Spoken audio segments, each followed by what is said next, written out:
This is the Ring alarm system, and this is my disappointed face. So how come I'm being grumpy when I haven't even taken this out of the box?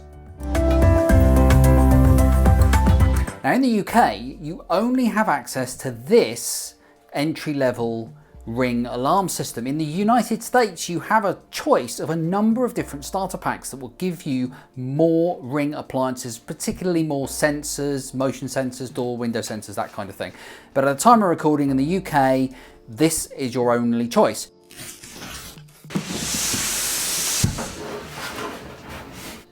So in the box, you get the siren, a keypad, a motion detector, a contact sensor, and a range extender. So it's extremely likely on this side of the pond that you're going to need to buy some more sensors for your system, which is precisely what I've done. So now it's time to install my new Ring alarm system. And this is where the good news starts, because installation is a breeze. With the devices that come in the starter pack, they are all registered to your base station. So all you have to do is select each one of them one at a time, pull a tab out of the back of each sensor which connects the battery, and then follow the on-screen instructions in the app to connect it to your Ring alarm system. It really is that simple. There's one extra step you need to do for the extra sensors that you buy, and that is to scan a QR code that comes in the box. Now don't worry if you lose that QR code, because there is a distinct and unique number on the back of each of the sensors that you can use if you need to set it up again at some point in the future. And it really is very good. They clearly have thought hard about the setup process, and what they've come up with works really well. Now let's be completely honest here, you could still muck it up. You need to do each sensor one at a time, so really follow the instructions and you probably won't go too far wrong. So before we move on to the pros and cons of the Ring alarm system, it's worth talking about one or two other little things. Now in the United States, you have a thing called professional monitoring, and it means that if the alarm goes off, the people who monitor Ring can send the feds around to your house to see who's breaking in, which is quite cool. In the UK and also in the EU, the rules are a bit tighter. Only professionally installed alarms are allowed to call the police. So Ring have come up with something that they call assisted monitoring. And what this means is that you can set up to 3 contacts in the app, and those contacts will be called one at a time by Ring until one of them answers. This means that you can be sure that if you're out and about and you're out of signal, you can't get any kind of automatic notifications through the app, somebody will be telephoned by an automated service from Ring to make sure that your system, your call out, your emergency is going to be responded to. Now, if you're paying for the assisted monitoring, then you can also have cellular backup. Now, this is an interesting point here, because when I first got my starter pack home, I thought, well, I really want to make sure before I unpack it too far and order any extra sensors that the cellular backup service is going to work. Now, this kicks in if your broadband goes down, and was one of the really important things for me when picking an alarm for my home. So I held the base station up in the area where I'm going to fit it to the wall, and sure enough it came up and said, yep, there's cellular connection there, and it also said that it was supplied by O2. Brilliant. Put it all back in the box, waited for my other sensors to arrive, took about a week, and then I wanted to put my alarm system in. Now at that point, cellular wouldn't connect. It didn't connect, I left it a couple of days, still wouldn't connect, kept trying. So I contacted Ring customer support, and they went through obvious things about resetting, factory reset, and all the usual stuff you always get with first line tech support. None of that worked. So I went up to their second level tech support, and they managed to fix it. And what I noticed that they did was they changed the provider from O2 to Vodafone. So it seems that they don't necessarily have a specific deal with one of the carriers here in the UK. It seems that they can change to different carriers if you don't have support for their default one out of the box. So that's quite good. I don't really know how it works. Maybe it tries to latch onto a service and then sticks with it rigidly until somebody in their support changes it. I don't know, maybe because it found O2, it latched onto that and then it wouldn't let go until they changed it centrally. I really don't know. But the important thing is that Ring customer support took about 4 days to sort it out, which is fine. I'm quite happy with that. And they have got the cellular backup working. So that means if my broadband goes down, my alarm is still going to be able to send me notifications to tell me if an incident occurs. A couple of other small things to mention. Now you may think this is a con, and we'll come to the pros and cons in a bit, but the Ring alarm doesn't come with a key fob. Now my 10-year-old BT system had a key fob, but the Ring one doesn't. Now personally, I don't think that's a problem. I actually am not a fan of key fobs. An alarm system is only as good as its weakest link, and I personally believe that a key fob is just that, a weak link. If you drop that key fob outside your front door, somebody can just push a button, deactivate your alarm. They don't need any codes. So I personally am not that bothered with there not being a key fob. You, on the other hand, may think differently. Don't forget, of course, in this day and age, you can control the Ring alarm using an app, so I really think that a key fob is kind of pointless. So what are the pros and cons of the Ring alarm system? Well, okay, let's start off with the cons, because I like to finish on a positive. And the cons, well, first of all, it hasn't got HomeKit support. So if you like HomeKit, then that's a bit of a downer.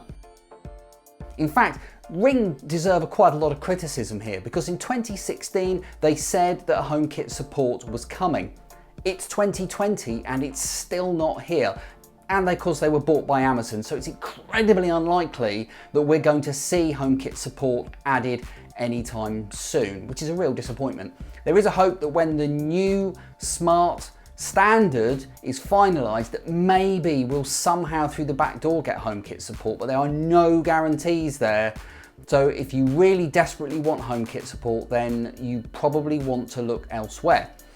Okay, one of the other cons is that the manual that's presented, this is very much a UK-centric thing, and it's me being seriously pedantic, but this is a UK-based product. It has been slightly repackaged for the UK and EU markets.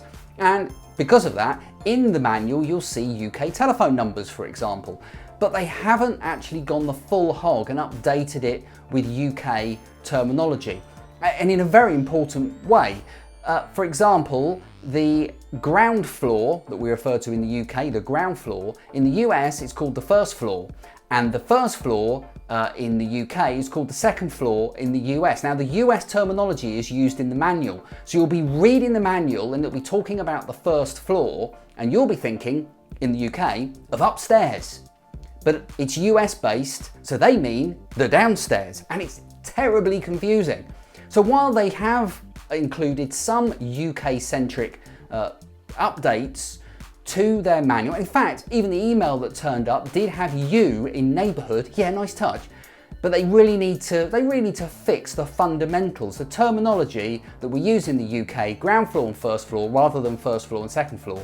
Yeah, it's fundamental stuff, and they need to sort that out in a future print of the manual that comes with the alarm.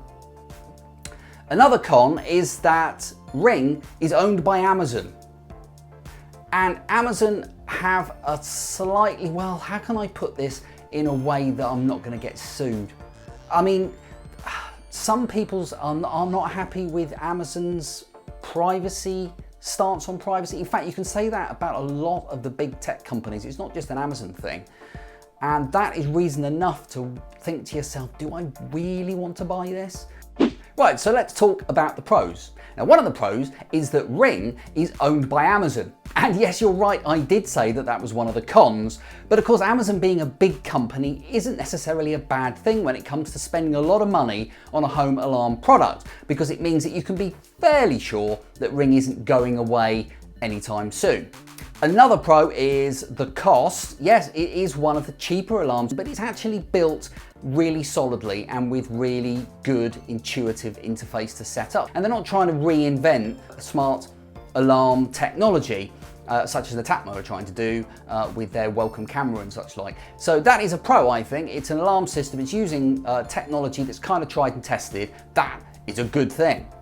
Another pro is the monitoring, which is actually cheaper than a lot of the monitoring that you'll see from competitive product. It also means if you pay for the monitoring that you'll get a cellular backup. And this was one of the big pluses for me and one of the reasons why I did go for the Ring alarm in the first place. It has the cellular backup so that if your internet, if your broadband, your Wi-Fi goes down, then cellular will kick in and you'll still get notifications. Another advantage is that if you pay for the monitoring, you will get 10% off Ring products on their online store. So if you want to do like me and buy some extra gizmos, I bought some extra sensors and some extra motion and door and window sensors, then you will get them at a 10% discount when you buy them direct from Ring. And they come really quickly. I was very pleased to see that they use a courier who gives you an hour delivery slot, which I always really like. So yeah, kudos to Ring for doing that. So should you buy a Ring alarm system? Well, no, you probably shouldn't. But actually I'd be saying that about any alarm system in the early part of 2020, because the simple fact of the matter is that we just don't know what's going to happen with this new joint effort between all the big tech companies and this smart standard that they're going to come up with. I mean, it's really good news that they're doing this, but it means that any tech that you buy now may or may not be compatible with that feature when it comes out. Now, of course, it's likely that if you buy something from Amazon and it supports Alexa, then it will continue to do so even after the new standard comes out. But if you're looking at other ecosystems such as HomeKit and you're buying something that's not compatible with it, then can you be sure that that compatibility will arrive when the new system comes in? There's no guarantees that's going to happen, that there will be firmware upgrades. I had to buy an alarm system. My current alarm system was defunct, the monitoring was ceasing, so I had to buy one if I wanted to carry on having monitoring. You may not be in that position and therefore it may be a good idea to wait. But if you do have to buy one, then the Ring alarm is actually quite good. Certainly setting it up was easy and straightforward. It's very intuitive, in fact.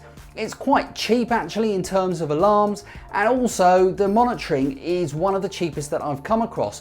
There are alternatives that you might want to look at if, like me, you prefer HomeKit, such as the Netatmo. I would have gone for the Netatmo alarm had it not been for the fact that it uses cameras rather than motion sensors. Yes, the cameras kind of work as a motion sensor, but if you want to have those everywhere, it's going to start costing you quite a bit of cash. Okay, what do you think? Have I made the right decision? Should I have gone for something else? Should I have just kept my existing alarm as a standalone alarm and not worried about the monitoring until this new system is out, maybe in 2021?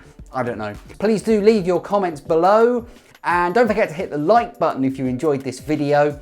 And of course, I'd be delighted if you would subscribe and hit the notification bell, if I can say that, so you know when new videos are added to the channel. Thanks so much for watching. This has been Rambly Tech. Catch you next time.